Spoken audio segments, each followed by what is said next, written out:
তো নমস্কার বন্ধুরা, আমি শ্রীমন্ত। আর আজকে এই ভিডিওতে আমি আলোচনা করব যে নিমান্স হসপিটালের অ্যাপয়েন্টমেন্টটা কীভাবে করবেন। অনেকেই একটা কনফিউজ যে অনলাইনে অ্যাপয়েন্টমেন্ট করতে যাচ্ছি, অ্যাপয়েন্টমেন্ট হচ্ছে না, এবং অফলাইনে করলে রাত্রে লাইনে দাঁড়াতে হবে। তো এত কিছু চিন্তা করার বিষয় নয়। আমি এই ভিডিওতে আমি টোটালটা ক্লিয়ার করে দেবো। ভিডিওটা শেষ পর্যন্ত দেখুন।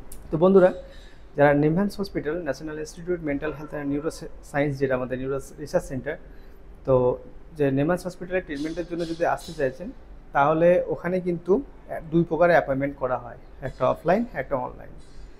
তো এখন বেশিরভাগ মানুষ চাইছে যে আমি রাত্রে লাইনে দাঁড়াবো না, অনলাইনে অ্যাপয়েন্টমেন্ট করলে ওখানে গিয়ে হয়তো আমি সুযোগ সুবিধাটা পাবো। কিন্তু তাদের উদ্দেশ্যে আমি বলে রাখি, যারা ভাবছেন যে অনলাইনে অ্যাপয়েন্টমেন্ট করলে এখানে লাইনে দাঁড়াতে হবে না, ঠিক তাড়াতাড়ি পেয়ে যাবে, এটা কিন্তু ভুল।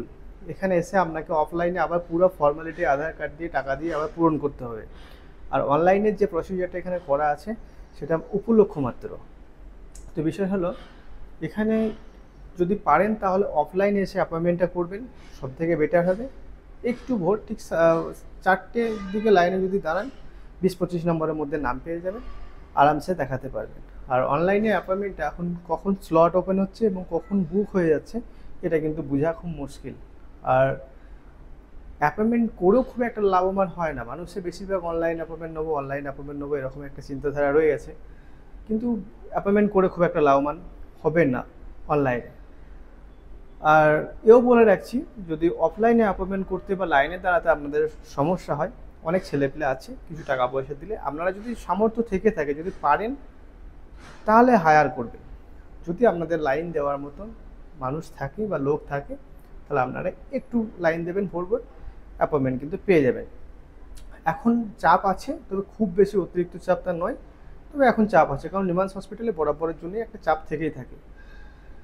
তো এই হচ্ছে নিমান্স হসপিটালের অ্যাপয়েন্টমেন্টের বিষয়। আর ওনাদের মধ্যে অনেকেই এটা কনফিউজের ব্যাপার আছে যে কীভাবে অ্যাপয়েন্টমেন্ট নেবো, কী করবো। যারা নতুন আসছেন, যারা এসে গেছেন, তাদের তো কোনো ব্যাপার নেই, তারা সম্পূর্ণ প্রসেসটা জানে।